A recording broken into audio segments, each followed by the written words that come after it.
A gente já vai chamar, então, o próximo painel. Muito obrigada, meninas. E aí, vocês estão animados? Vamos começar com o primeiro painel, que tem como tema COP30, o Brasil Real. Transição justa, infraestrutura verde e regulação eficiente. Quero convidar, então, ao palco novamente. Recebam com aplausos ela que é a moderadora desse painel, Lúcia Abadia. Vem de novo aqui para o nosso palco, Lúcia. Pode soltar o som, vamos animar o nosso evento, isso aí. Lúcia no palco e eu quero convidar também... Voltando. Olha ela de volta. E agora com vocês, Alessandra Torres, presidente executiva da Abra PCH. Pode aplaudir. Alessandra, seja bem-vinda. Com vocês, Priscila Carazato, CEO da EGS. Seja bem-vinda também, Priscila, ao palco do nosso Congresso Brasileiro Mulheres da Energia. Também fará parte deste painel Marisa Barros, subsecretária de Energia e Mineração da Secretaria de Meio Ambiente, Infraestrutura e Logística do Estado de São Paulo. Seja muito bem-vinda, Marisa Barros. Convido também Elisa Bastos, diretoria de Assuntos Corporativos do Operador Nacional do Sistema Elétrico ONS. Um time de peso. E para fechar então esse painel, convido ela, Marina Meyer, presidente da Comissão de Energia da OAB Minas Gerais, diretora jurídica da INEL e Head of Legal na EGS. Seja muito bem-vinda também, Marina Meyer. Meninas, agora é com vocês. Bom dia de novo. Bem-vindas ao nosso primeiro painel, um painel mais governamental, onde vamos falar sobre transição justa, infraestrutura verde e regulação eficiente. O objetivo maior da COP30 é buscar soluções para os problemas ambientais que afetam o planeta, bem como buscar negociações de acordos e metas que modifiquem as emissões. Essa COP traz questões climáticas que vão além do clima, endereçam temas sociais, econômicos e de desenvolvimento sustentável. Para o Brasil, é uma oportunidade de garantir mecanismos de financiamento que viabilizem os compromissos assumidos. E precisam, né? E para a indústria brasileira, significa ampliar investimentos em inovação, descarbonização. Pensando nisso, eu já vou fazer a primeira pergunta. Vamos lá, gente. É para a Elisa, nossa querida Elisa, ela é da ONS, uma super mulher dentro desse órgão tão importante para o país. Elisa, você que tem larga experiência no setor elétrico, inclusive na regulação, né? Especialmente na regulação. Estamos em um momento de mudanças de regras, ajustes importantes que precisam ser feitos no setor e na ONS. Operador Nacional do Sistema.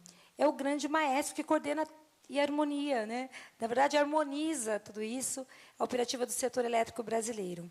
Pergunta: o que você destaca como mais importante neste momento em que novas regras estão sendo discutidas e como isso faz interface com a atuação da ONS? Bom dia a todos e a todas aqui presentes. Bom dia aqui às minhas colegas de painel, amigas. Bom, essa é uma excelente pergunta. Nós estamos num momento, de fato, de muitas transformações. A gente vê aí uma matriz energética em alta transformação, uma inserção de recursos energéticos distribuídos de forma intensiva, né, no nosso país. Fontes renováveis, né, continuam sendo predominantes, né, na matriz energética brasileira, na matriz elétrica brasileira. E o ONS, ele precisa olhar para tudo isso e ter uma ação adaptativa, né? E a gente tem vários desafios nessas mudanças e que a gente precisa endereçar. A primeira delas é uma palavrinha que a gente tem falado o tempo todo, né, que é a tal da flexibilidade operativa. Né? A gente precisa muito de flexibilidade diante de tantas alterações e mudanças que vêm acontecendo no nosso setor. E a flexibilidade operativa é exatamente o quê? A gente precisa ajustar, né, conseguir ajustar em tempo real a geração e o consumo, o fluxo de energia, de acordo com as variações que acontecem na oferta e na demanda. Então, ter essa flexibilidade é muito importante para o operador. Já comentei em outras oportunidades de como é os 3 atributos mais importantes para se operar um sistema de energia, né, o sistema elétrico, que é a observabilidade, a gente tem que ser capaz de enxergar o sistema, a gente tem que ter controlabilidade, então a gente tem que conseguir operar e conseguir controlar todos esses equipamentos e recursos que a gente tem, e a suportabilidade, né, que é como é que esses ativos que a gente tem na rede podem suportar, né, podem reagir, que eles precisam ter essa capacidade de reagir caso aconteça alguma coisa. Então, hoje, com um aumento substancial de renováveis variáveis, né, a gente tem perdido essa controlabilidade. Como a gente não controla, né, com um aumento substancial aí de eólica, solar, na matriz elétrica, a gente precisa avançar na questão da flexibilidade operativa. Né? Esse é um ponto relevante. Quando a gente olha o parque, né, da operação, do parque de geração que a gente tem, 25% é o que o ONS consegue operar. Então, a gente tem hidrelétrica e a gente tem termoelétrica, que a gente consegue operar efetivamente. As demais fontes a gente não opera, elas entram no nosso sistema a partir de... A gente tem modelos, né, que fazem essa conta e tudo, mas o que a gente controla efetivamente são as termoelétricas e as hidrelétricas. E nem todas as termoelétricas e nem todas as hidrelétricas também possuem essa flexibilidade, né? A gente tem restrições de defluências mínimas, a gente tem contratos inflexíveis. Então, hoje, 100% do parque, a gente tem 25% de flexibilidade. Então, isso demonstra a necessidade que a gente tem de avançar nesse tema. Um outro ponto muito importante, né, que a gente observa é o fato da gente ter esse aumento, né, da geração distribuída. A gente vai chegar em mais de 50 giga em 2029, de MMGD especialmente. E, nesse sentido, um outro aspecto extremamente relevante é a gente avançar no desenvolvimento do DSO, que é o operador de sistemas de distribuição. Então, eu acho que as fontes renováveis variáveis, elas vêm, né, contribuindo, é um avanço, é inexorável. A gente tem que entendê-las e nos prepararmos para os desafios que elas trazem. E um dos desafios é a gente conseguir operar essa energia que vem. E o ONS ele não atua, né, na distribuição. Então, a gente não consegue controlar e não consegue dar comandos para esse tipo de geração. Então, o que a gente precisa, avançando no DSO, a gente já tem um projeto que foi amplamente discutido, a gente ainda está em discussão na ANEEL, de fazer um sandbox regulatório com algumas distribuidoras, para a gente começar a desenhar esses requisitos, para a gente começar a ter maior controlabilidade nessa interface entre transmissão e distribuição. Existem vários temas, né, nessas transformações que são importantes serem endereçados, sob o ponto de vista técnico, mas eu acho que tem um fator fundamental para que essa transformação ocorra de forma sustentável, que é o diálogo entre as instituições governamentais e os agentes. Acho que é muito importante cada um entender a dor do outro, saber o que está acontecendo e como é que essas questões podem ser endereçadas. Então, através do diálogo e da escuta ativa, eu acredito que a gente consegue avançar bastante e de forma muito propositiva com todas essas transformações que estão em curso. Agora a pergunta é para a querida Marisa. Marisa é uma querida amiga, ela trabalha junto com a secretária, ela é diretora, junto com a secretária Natália Rezende, a supersecretária do Estado de São Paulo, que tem ali na sua pasta 3 secretarias, infraestrutura, logística e meio ambiente. E ela falou assim para mim, não, a supersecretária é a Natália, mas ela, junto com a Natália, também é a supersecretária, porque está ali sempre resolvendo as coisas do nosso estado de São Paulo. Marísia, você é subsecretária de Energia e Mineração, ligada ao meio ambiente e infraestrutura em São Paulo. É uma área responsável por fomentar, planejar políticas energéticas, visando a descarbonização e a sustentabilidade. O que o Estado tem planejado para reduzir as emissões no setor de transportes? Obrigada, Lúcia. Bom dia a todos. É uma alegria imensa estar aqui. Queria agradecer o convite à Secretaria de Meio Ambiente, Infraestrutura e Logística para fazer parte aqui desse evento maravilhoso. A gente vê pela plateia, né, lotado. Todo mundo se dispôs a estar aqui cedinho com a gente. Parabéns pela organização, parabéns a todos os envolvidos. Realmente é fantástico estar com vocês aqui hoje de manhã.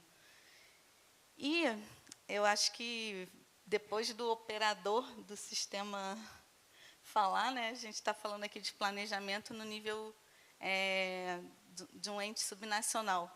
A gente tem um planejamento nacional, né, que vai se desdobrar nos leilões, que vai se desdobrar nos projetos, efetivamente, de energia do sistema interligado. Tem também o sistema distribuído, e aí tudo isso dá esse trabalho todo aí para a Elisa, né? Então, aqui no estado de São Paulo, a gente também faz o nosso trabalho de planejamento para contribuir com esse todo.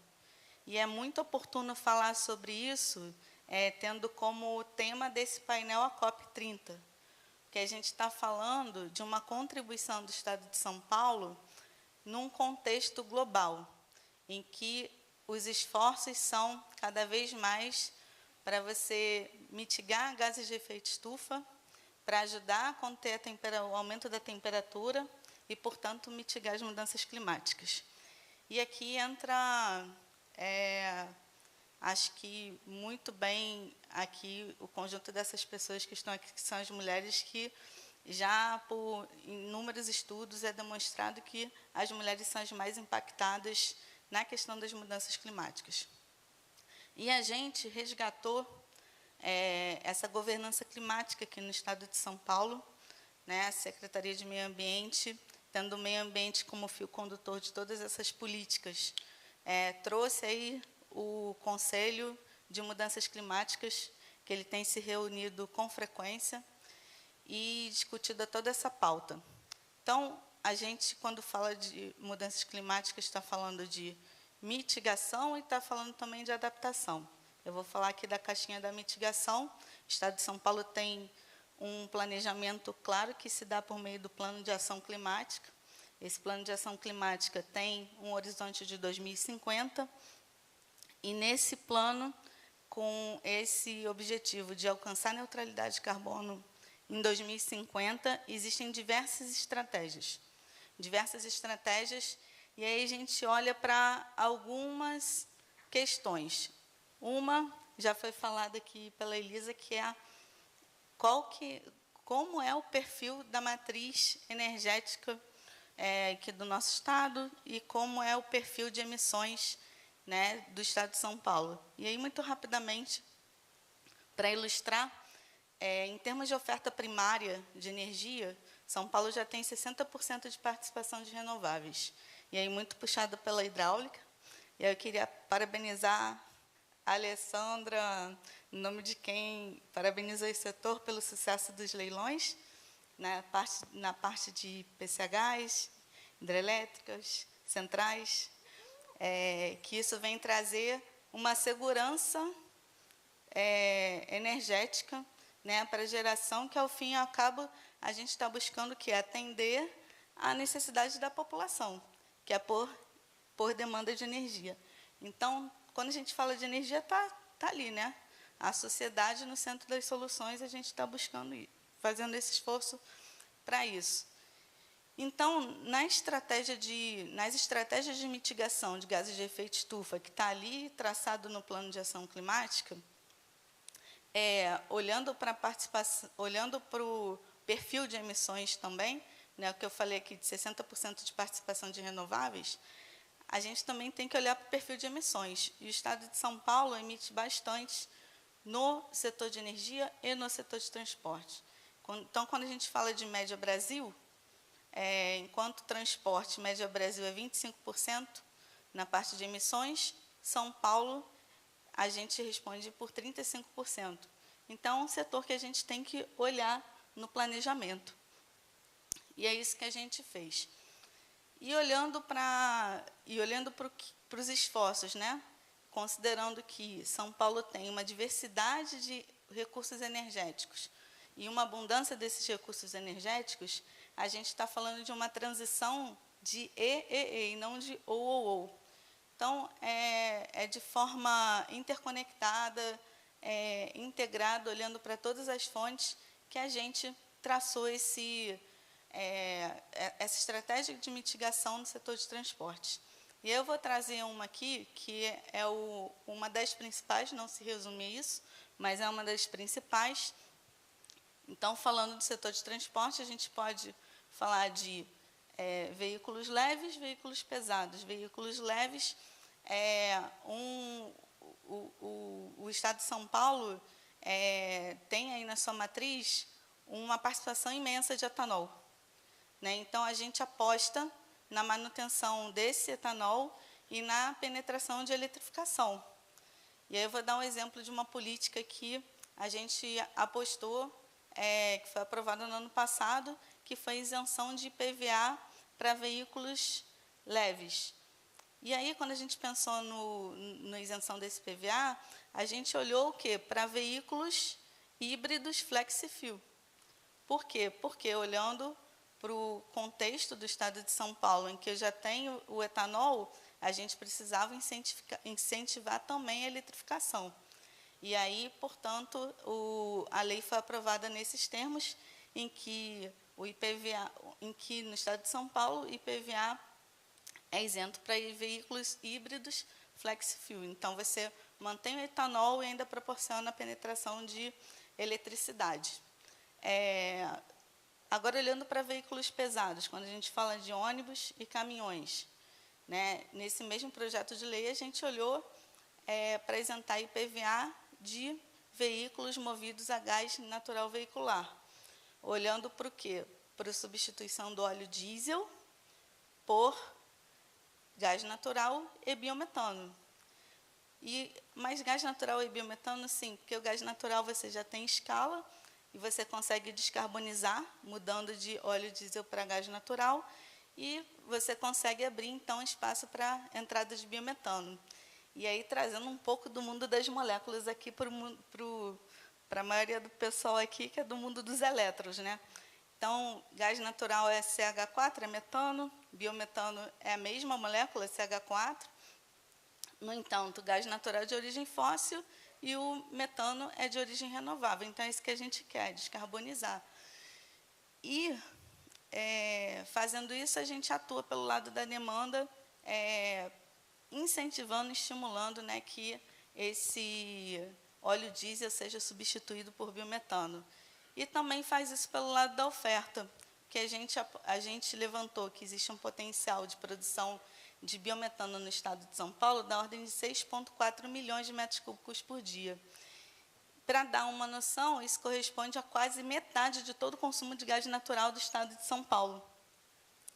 Então, também a gente trabalha em políticas, instrumentos, ações para transformar esse potencial em realidade. Hoje, a gente já tem uma capacidade instalada no Estado de São Paulo de biometano, de produção de biometano, da ordem de 300 mil metros cúbicos por dia. Então, a gente está falando de 300 mil metros cúbicos por dia para 6,4 milhões de metros cúbicos por dia. E, com isso, descarbonizar mais ainda. E aí, não só o setor de transporte, mas também a indústria e o setor de transporte. Então, assim, o assunto é imenso. Nós poderíamos falar aqui muitos minutos sobre isso, mas acho que a mensagem é essa, que o planejamento vem na frente de tudo, né, trazendo políticas públicas que criem condições para a realização dos investimentos, que, ao fim e ao cabo, vão vir pelo setor privado, e aí para a gente caminhar nessa trajetória de redução de gases de efeito estufa, né, de mitigação. Bom, obrigada, Lúcia, e a gente segue conversando um pouquinho mais. Nós que agradecemos, e o Estado de São Paulo, né, é um estado, então, eu sempre falo, né, um estado incrivelmente rico. É o estado que hoje tem um governador também que tem feito um trabalho muito incrível pelo estado e pelo país. E eu tenho certeza que vocês vão achar soluções para que a gente realmente não só seja o estado que mais tem o PIB alto, também seja o estado mais limpo e sustentável do país. Tenho certeza que vocês vão conseguir. Agora, minha pergunta é para a Priscila. A Priscila é uma pessoa que eu já conheço há bastante tempo. Conheci, inclusive, nas lutas aí pelo setor de energia, na época só solar, mas depois geração distribuída. A gente trabalhou muito em Brasília para conseguir aí aprovar o marco regulatório de geração distribuída, né, Priscila? E, então, eu conheço a Priscila não só aqui como uma mega profissional, mas também como uma grande mulher e uma grande amiga. Priscila, a expansão da infraestrutura verde está muito ligada a ambientes mais sustentáveis e resilientes, oferecendo vantagens sociais e econômicas. Quais caminhos o Brasil precisa adotar para expandir sua infraestrutura verde, em especial em transmissão, armazenamento, de forma a atrair investimentos privados e garantir eficiência regulatória sem perder competitividade? Muito obrigada, Lúcia, pela pergunta. Primeiro, eu gostaria de agradecer. O evento está incrível, impecável, mais uma vez. Você sempre faz um trabalho ótimo e tem feito um trabalho pelo setor incrível, muitas vezes não tão reconhecido como merecia, mas estamos todas aqui hoje para escutar esse time de mulheres incríveis. E falando um pouquinho sobre a pergunta que você me fez, eu acho que hoje o Brasil já tem uma posição privilegiada na matriz energética, porque nós já somos uma matriz majoritariamente limpa, mas, do meu ponto de vista, a gente ainda precisa investir em alguns pontos, tá? Para poder deixar isso um pouco mais robusto. Hoje, no meu dia a dia, como a gente trabalha, eu sinto muita falta de investimento em transmissão de energia. Então, a gente teve um crescimento exponencial da geração solar, eólica, renovável no geral, mas a transmissão não tem acompanhado o crescimento que a gente teve em geração. E isso causa um gargalo, por exemplo, eu vou utilizar um exemplo, até a Alessandra falou, anota para a gente não se perder, mas eu já me perdi aqui um pouco no nosso resumo, porque eu vou falar um pouquinho a mais, Alessandra, não briga comigo. Mas nós temos clientes, ou a gente vê muito no Nordeste, ou em outras regiões do país, ou regiões mais industrializadas, que precisam dessa energia e hoje não tem transmissão. Então, o investimento em transmissão de energia, eu acho que é um dos pilares para que a gente possa expandir.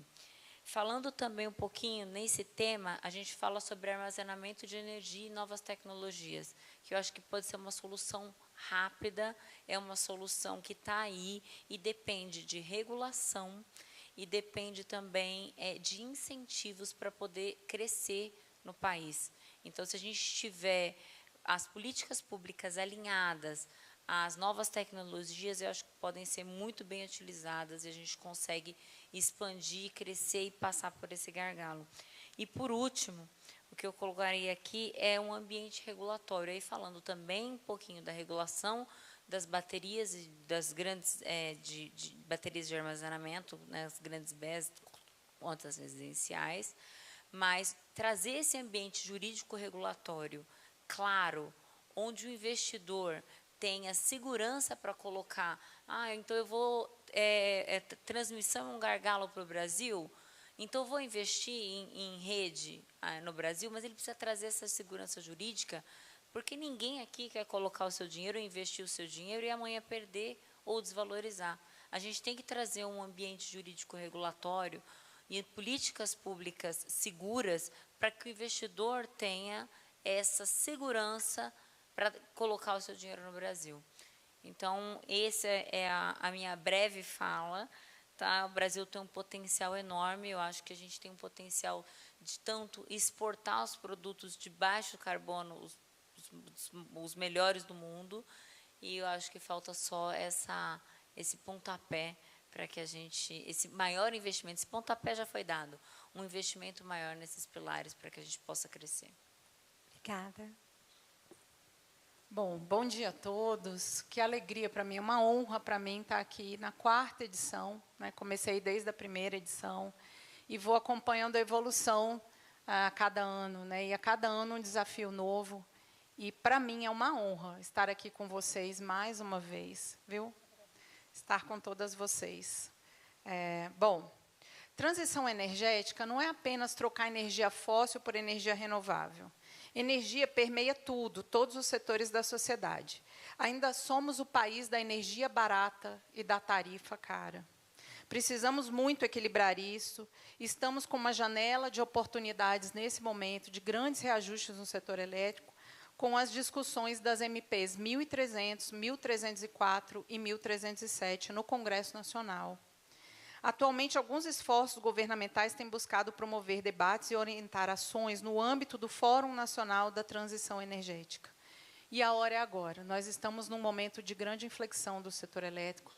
Nós estamos num ponto em que as regras ou mudam. Né? Nós viemos protelando essas mudanças por uma série de razões e agora nós precisamos ajustar o nosso setor. E aí eu gostaria de começar com a Elisa, né? Elisa, muito representativa a sua atuação governamental. Eu a acompanho há muitos anos e que alegria para mim estar aqui com você e orgulho da sua atuação. O ONS tem se posicionado com relação à necessidade de nova energia firme agora, já para esse 2º semestre, e para os próximos 5 anos. E nós só temos 2 opções de energia firme e flexível, ou as hidrelétricas, que são renováveis, ou as termoelétricas fósseis. Não temos outra opção, né? Para fazer a base das novas renováveis variáveis, né, eólica e solar. Então, a pergunta, né, nessa necessidade de curto prazo, quem pode oferecer essa energia firme são as termoelétricas, que se colocam de pé no curto prazo, as novas, né? O ONS declarou que as hidrelétricas seriam as ideais pela característica renovável, firme e de menor tarifa ao consumidor. Como resolver isso da melhor forma? E, na sua visão e do ONS, quais os maiores desafios para que a geração de base aconteça e consiga manter esse equilíbrio operativo? Obrigada pela pergunta, Alessandra. Antes até de entrar na resposta à sua pergunta, eu gostaria de fazer um complemento, porque eu gostei muito da fala da Priscila, quando ela diz da necessidade de transmissão, né, para fazer frente a toda essa transição energética que está acontecendo. E é muito curioso, porque eu acho que a gente também tem que começar a refletir o modelo de planejamento da transmissão. Porque hoje, você planeja a transmissão corre atrás da carga. Então, primeiro a carga precisa existir para que, então, aconteça um leilão de transmissão. Hoje, uma usina eólica, 1 ano e meio está de pé, às vezes até menos do que isso, é solar, e a transmissão são 5 anos, a partir do momento que se faz o leilão. Então, existe esse descompasso temporal entre geração e transmissão, que é importante. E também uma outra questão, quando a gente olha ali de 2020 a 2024, a gente teve um crescimento anual de renovável da ordem de 35% ao ano, enquanto a carga, no mesmo período, cresceu 4,4% ao ano. Então, isso mostra que alguma coisa precisa mudar, né, nesse modelo de contratação da transmissão. É claro que não é simples, né, não dá para simplesmente contratar uma transmissão para que não seja utilizada até que a carga venha, mas a gente precisa refletir, né, porque a gente tem uma série de geração acontecendo, cortes acontecendo e a gente precisando de atrair investimento para o país.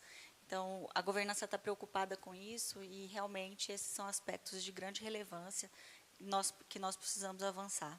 E aí, vindo um pouco voltando aqui para a pergunta, né, de fato, as hidrelétricas e as termoelétricas, elas sempre foram a base do nosso sistema, né? Foram elas, em conjunto, inclusive, que permitiram com que avançássemos tanto em eólica e solar como aconteceu.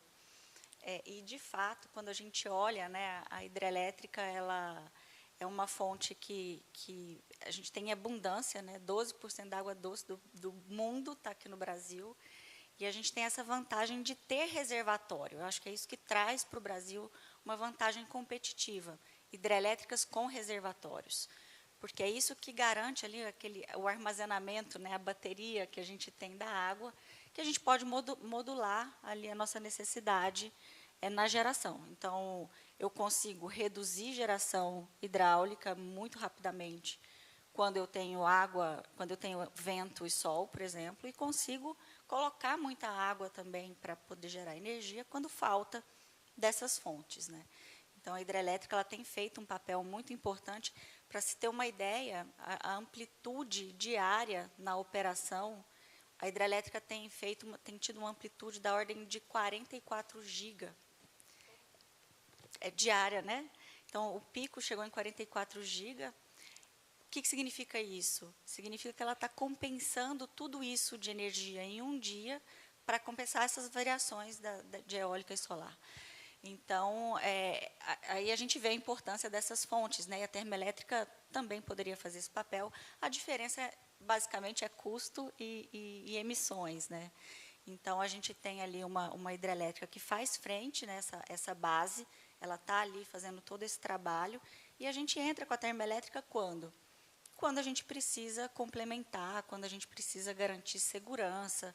Então, porque ela é uma fonte que tem um custo maior, né, tem mais emissões, mas também é importante. Então, a gente tem que ter essa sabedoria, né, e esse planejamento de forma muito séria e muito equilibrada para poder modular isso ao longo do tempo, visando minimização de custos, né?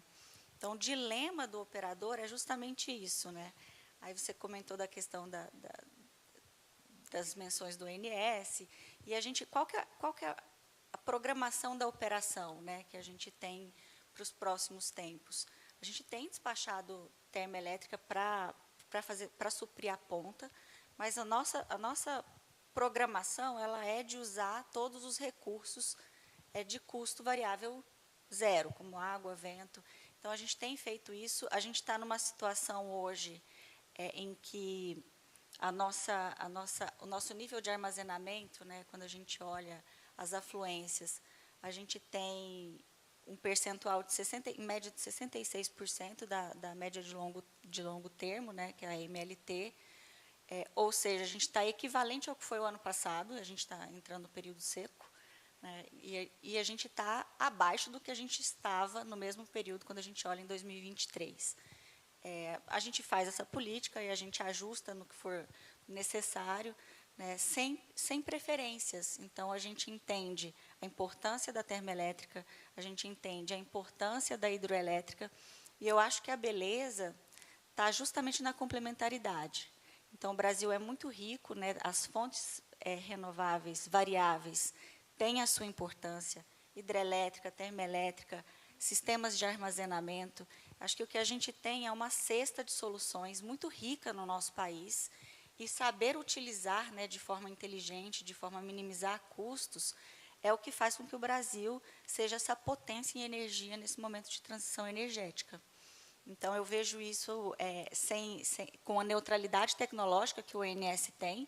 Então, o ONS opera o sistema elétrico que for disponibilizado para o ONS operar, às vezes com mais desafios, às vezes com menos desafios, a depender do que se contrate, mas a gente está sempre operando o sistema que a gente tem para garantir esse suprimento. Então, acho que a grande mensagem é a beleza da complementaridade e usar de forma muito inteligente todos os recursos que o nosso país nos oferece. Exatamente isso, né, Elisa? A palavra-chave desse momento é armazenamento.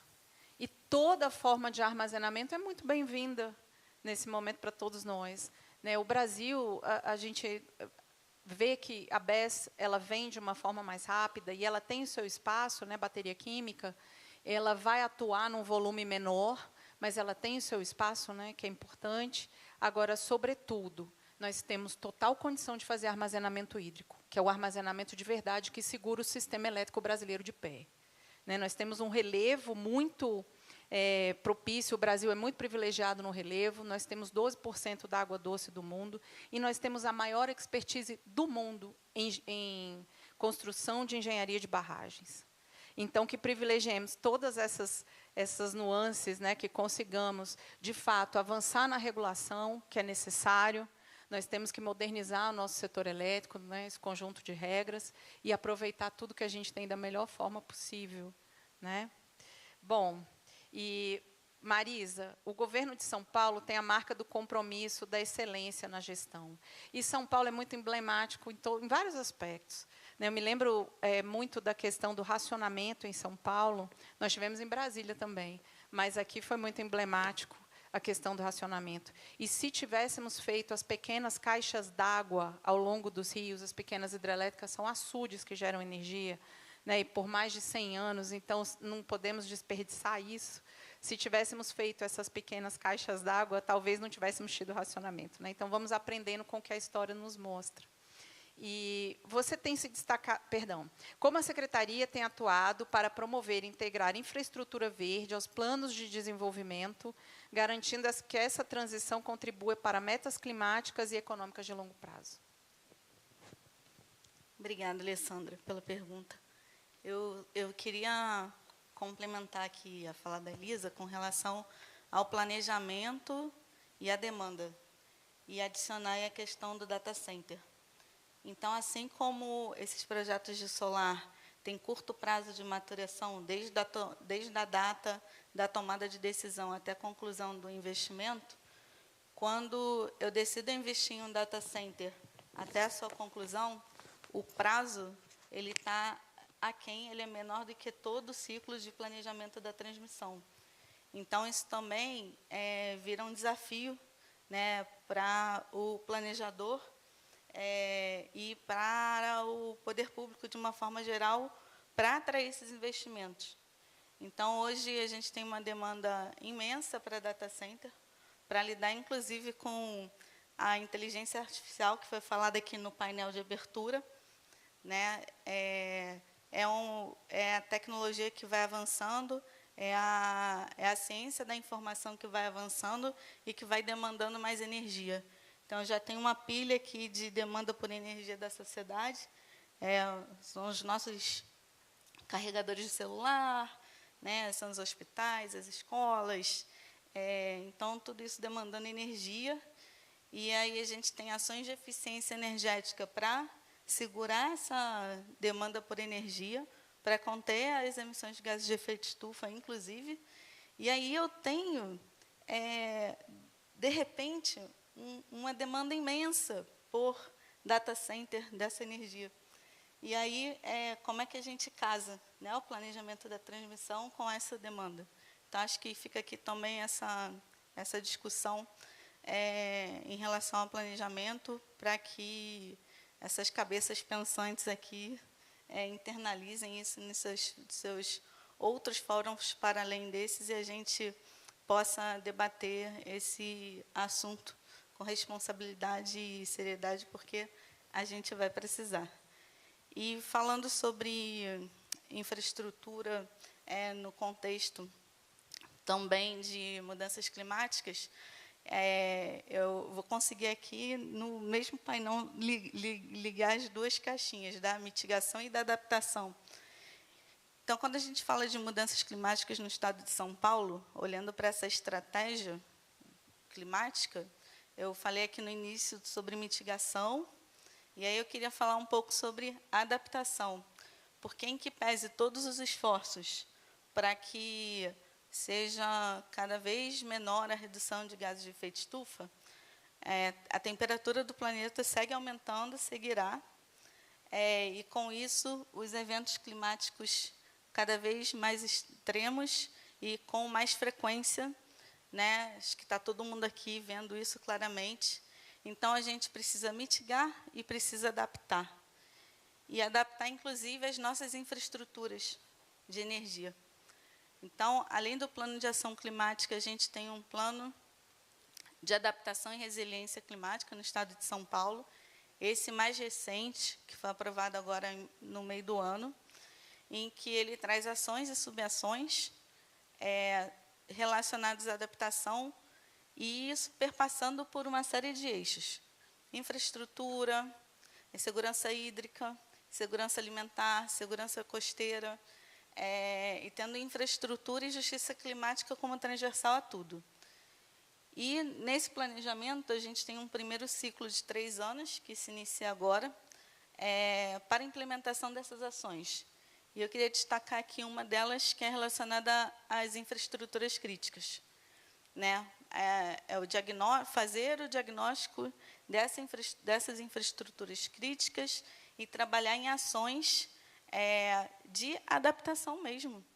E com um desafio imenso, que é o desafio de uma atuação coordenada. Porque a gente está falando aqui de infraestruturas que estão dentro da energia, que é competência da União, que afeta os estados que estão ali olhando para a população. Quando uma rede cai, porque houve um vento de 200 km por hora, sendo que a rede estava preparada para 100, porque caiu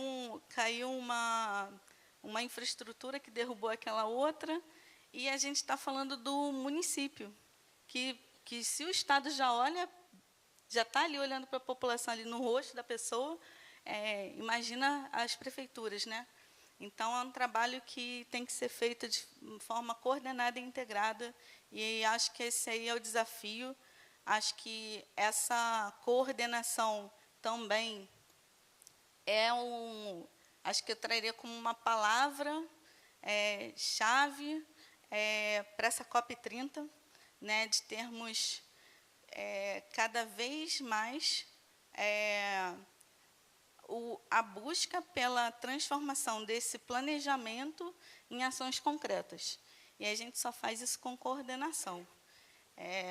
Então, no tocante à infraestrutura, vou dar um exemplo aqui prático, que, trazendo para a distribuição, né, um caso emblemático, que foi recente no Rio Grande do Sul, e outro aqui no estado de São Paulo, em que eu tenho diferentes estados com diferentes realidades e que nem sempre ter redes de distribuição subterrânea é a melhor solução para aquele local. Então, no caso do Rio Grande do Sul, em que eu tinha redes subterrâneas, em que ficou alagado, o tempo de resposta, o tempo para trazer essa energia de volta para a população foi menor por conta desse desafio.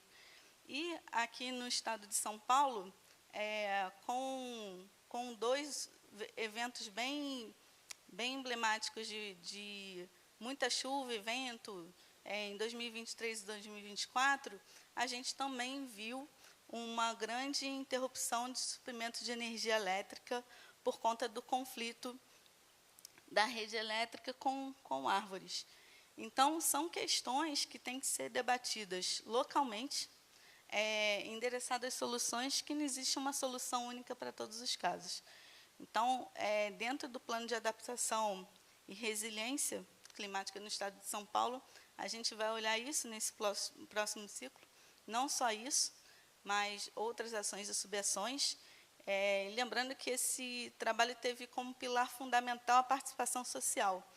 Então, foram mais de 20 encontros, com mais de 1.000 pessoas discutindo todas essas questões relacionadas à adaptação e resiliência climática. Eu trouxe aqui só um simples exemplo, que é o que está mais transversal aqui com o nosso papo. Então, queria agradecer, devolver a palavra. Estou aqui à disposição. Obrigada. Excelente, Marisa. Inclusive, um rápido comentário sobre a sua excelente lembrança a respeito de data center, né? Mais uma vez mostra o quanto é importante casar o planejamento da expansão, da geração com a transmissão. Mas, sobretudo, essa questão de data center, que é uma demanda relativamente nova, nossa, nós temos que lembrar que o data center ele vai exigir de nós uma energia 24/7 por 365, ou seja, 24 horas por dia, 7 dias por semana, 365 dias no ano. E haja planejamento para isso, né? E, junto disso, uma coisa que é muito importante de ser dita é a questão de que, para tudo isso, nós precisamos fazer um planejamento hídrico, porque, exatamente olhando para a Joana Cruz, que é especialista em recursos hídricos, aprendi com ela isso, e é algo que ela tem estudado e tem toda a razão. o data center ele usa uma quantidade significativa de água para resfriar os seus equipamentos. A gente usa água até para solar, né, para a questão de limpar as placas. Enfim, existe todo um planejamento de uso da água que vai além da geração de energia e que tem que ser feito, né, especialmente aproveitando agora esse momento aí de data center, né? Bom, Alessandra, pois não, pode só comentar. Fazer um comentário em relação ao claro. data center, porque eu acho essa discussão muito interessante por causa do planejamento da operação e da transmissão. Hoje a gente tem aproximadamente 180 data centers aqui no Brasil. Boa parte deles conectados na distribuição. Então, o que mudou, né? Realmente foi essas questões da inteligência artificial generativa, né, que usam esses hyperscales, né, esses data centers maiores, e que são agora conectados na rede de transmissão. E hoje a gente não tem um problema de energia, sobra energia. O nosso problema é potência, não é energia. Então, bom, se eu tenho carga e eu tenho energia, né, vamos conectar um com o outro. Às vezes eu tenho uma rede que ela não está suficientemente dimensionada para aquilo. Então, eu tenho que olhar questões de frequência, de tensão, porque isso tudo pode impactar. E aí, olhando essa questão de data center, mais de 50% do data center está no estado de São Paulo. E os pedidos para conexão em transmissão de data center são também para o estado de São Paulo, por causa da latência, eles precisam estar próximos do usuário, a questão da experiência com o usuário, e é o estado mais sobrecarregado em termos de rede.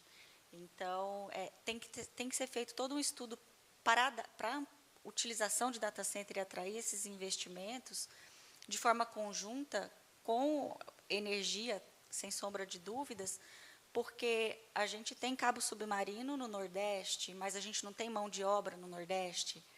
A mão de obra está no Sudeste. Então, assim, tem uma série de questões que precisam ser tratadas, porque um data center para treinamento de IA, ele não precisa estar no centro de carga. Ele pode estar no Nordeste, no Norte, onde o consumo é menor.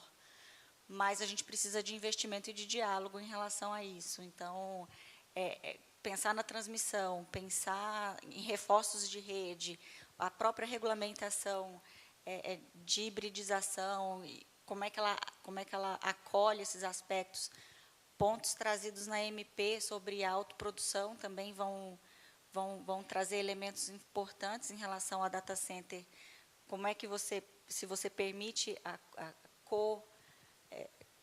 fazer a conexão, né, entre uma geração e uma carga de forma conjunta, se isso é autoprodução ou não. Então, tem muita coisa a ser discutida e eu acho que a MP vai endereçar bastante coisa, as três, né, vão endereçar muitas questões para a gente poder seguir com o data center. Mas a energia não pode ser consultada também no final, né, porque 40% da carga de um data center é para energia, né, resfriamento e energia do próprio data center. Então, esse é um tópico realmente relevante que o ONS está bem atento. Muito bom, né? Excelente saber disso. E, por falar em MPs, e para fechar, né, com chave de ouro, Marina, você tem se destacado muito pela sua atuação através do INEL, no âmbito da geração distribuída. E eu vejo que você defende muito a transição energética justa. Qual a sua visão sobre o modelo setorial e as mudanças trazidas pela 14.300? Bom dia a todos. É com muita alegria que eu estou aqui hoje também, Alessandra. Agradeço imensamente a Lúcia pelo convite. Cumprimento todas as minhas colegas e grandes amigas que estão aqui.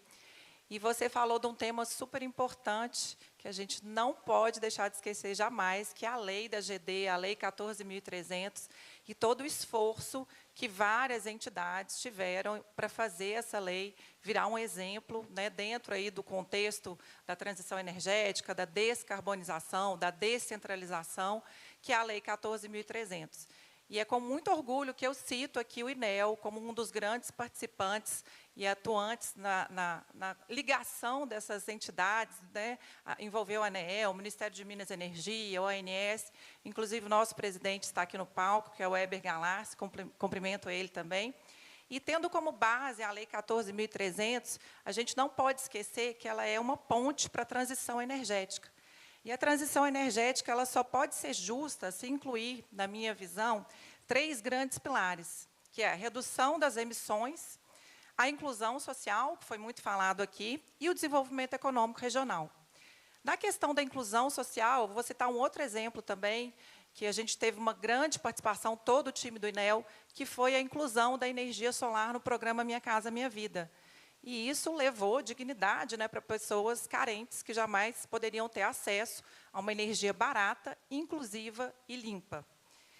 E o Brasil ele faz parte dessa posição privilegiada já, como matriz já majoritariamente renovável, mas o nosso desafio agora é transformar esse potencial em oportunidades concretas para trabalhadores e para as comunidades também.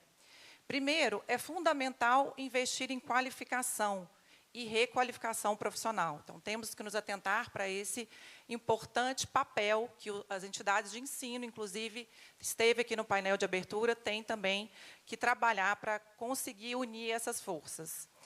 E, depois disso, os trabalhadores que hoje, antes, né, dependiam de setores fósseis, eles precisam ter esse acesso à capacitação para atuar com essas energias renováveis, eficiência energética, por exemplo, hidrogênio verde e armazenamento. O segundo ponto da transição energética é que ela deve ser pensada também como uma estratégia de desenvolvimento regional. Então, cada comunidade, assim como a Marisa citou aqui, tem um importante papel. A Secretaria de Estado de São Paulo, lá em Minas Gerais, a gente também tem um importante papel. Sempre fomos conhecidos por ser aí a caixa d'água do Brasil. Hoje somos a caixa solar. Vamos ter também agora vários outros assuntos endereçados, como armazenamento, norte de Minas, levando, inclusive, inclusão social através da energia solar, que antes a gente tinha um baixíssimo IDH no norte de Minas, e hoje conseguimos, inclusive, alavancar o desenvolvimento econômico regional dessa região. Então, os projetos de energia limpa, quando planejados e com visão de longo prazo, eles atraem investimentos em infraestrutura local, fortalecem as cadeias produtivas e podem impulsionar setores como siderurgia verde e fertilizantes sustentáveis. Só que, por fim, a gente não pode esquecer que a gente precisa de um arcabouço regulatório robusto. A Priscila muito bem colocou isso aqui, que integre não somente a justiça social, mas também as metas climáticas. Isso significa criar políticas públicas que incluam comunidades vulneráveis, com acesso ampliado à energia limpa, tarifas justas e participação ativa no processo decisório. Logo, portanto, o caminho para uma transição energética justa é garantir que ela não seja apenas ambientalmente correta, mas também socialmente inclusiva e economicamente inteligente. Então, as fontes todas são complementares. A nossa base hidráulica, junto com a solar, junto com o armazenamento de energia e junto com a inteligência artificial, a energia inteligente e a inclusão social, que é tão importante acontecer no nosso país. Eu agradeço mais uma vez, fico à disposição de vocês aqui. E, mais uma vez, Lúcia, parabéns pelo brilhante evento aqui nessa 4ª edição. Obrigada. Sem vocês, nada disso era possível também. Essas mentes brilhantes e maravilhosas. Muito obrigada a vocês por aceitarem o convite, que eu sei que todas são muito ocupadas, têm uma agenda super extensa e lotada, e estão aqui hoje conosco, dando uma aula aqui de conhecimento. Tem muitas alunas aqui, e eu tenho certeza que elas vão sair daqui com muito aprendizado. Eu queria só fazer um último comentário, Marina, sobre o que você falou, a questão da regulação eficiente. Como é importante a gente fortalecer o nosso órgão regulador, que é a ANEEL, que tem passado por momentos, né, de transição também, mas que nos lembremos de fortalecer a agência, porque nós temos muitas mudanças aí a serem feitas, né, e elas vão passar pela agência também. Então, fica aqui o nosso reconhecimento a todo esse trabalho governamental, não só da ANEEL, mas do ONS, do MME, da EPE, que é o Planejamento Executivo, não é, do nosso país, que eles possam se fortalecer para enfrentar todas essas mudanças que estão chegando, né? E, mais uma vez, Lúcia, Priscila, Marisa Elisa e Marina, muito obrigada por participarem conosco aqui. Vocês nos passaram visões importantes sobre esse momento, né, que estamos vivendo. E damos por encerrado esse primeiro painel, agradecendo a presença de todos vocês aqui. Muito obrigada. Muito obrigada. Vamos fazer a fotinha agora. Uma salva de palmas, então, para elas que arrasaram aqui. Muito obrigada. Gostaria de convidar as meninas que estão lá na entrada para entregarem alguns presentes para as nossas palestrantes desta manhã, nas mãos da Lúcia. Todas irão receber um carinho do Oba e um troféu de participação aqui nas nossas palestras do Congresso Brasileiro Mulheres da Energia. Quero aproveitar também e falar com vocês aqui que estão acompanhando nossa casa cheia. Que legal! A gente pode soltar o som ali enquanto as meninas vão recebendo a premiação? Meninas, e eu quero comentar com vocês que nós temos estandes da ENDE e também da Unifage, ali no primeiro andar, estandes dos nossos patrocinadores com muitas oportunidades. Então não perca a oportunidade de passar lá depois. Todas recebendo então um carinho aqui das mãos da Lúcia. E as meninas aqui também nos auxiliando. Muito obrigada. E a gente vai se reunir também para fazer uma foto. Cadê o pessoal, nossa equipe de fotografia, para já registrar esse momento, nosso primeiro painel, nesse dia que está super agitado e com programações incríveis. Vamos nos reunir, a foto ali à direita. Todas já estão com a premiação? Só falta uma. A Lúcia vai receber também. E agora sim, uma foto para registrar esse painel que abriu com chave de ouro o nosso congresso. Muito obrigada, meninas. Mais uma salva de palmas a essas mulheres fantásticas da energia e que estão brilhando muito aí pelo nosso Brasil.